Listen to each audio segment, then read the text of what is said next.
Teuzo en ti. Gulhan kervela a gustum don en timman.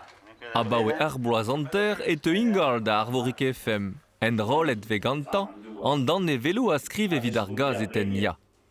Redeo ez afe an tousigi kuit di var an dachen. Kuit war ho hein! Ah, har me an dud.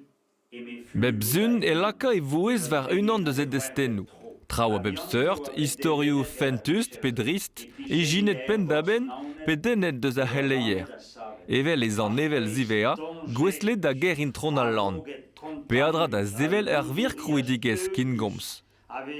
Gulhan zo pod ar c'hoariva, setu e c'hoar len, e war len gant meur a vouez, setu di pa vez klevet an nean eo evel na baden c'hoariva, déjà, ouspen da houde la kant me sonioù evit rei an ergal c'havechou an kenus pe son erez ive evit laoena den tammig ar penadou a vez lennet gantan. E pa ouspen tre gant loaz, e oa be freus braz, a ben sevel an dachen girinij.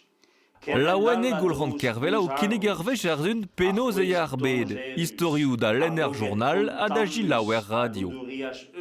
Galiez eves klevet an ya me horrezan ket len brezounek, kompren ar an mad met a len nek mad setu e mosse ya en doare eo memez ar ea ar war mad brezounek da hellout len, giz ma viche lennet buez ar zan nag en rolet gwe charl, quoi.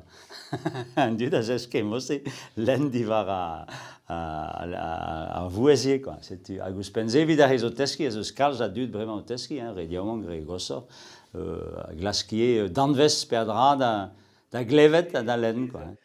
Anterkant vet d'an evel Gulhan kervela vo da zijolei e kazeten ya ar zunman a da jilaou a da lek digouan er noz war Arvorik FM.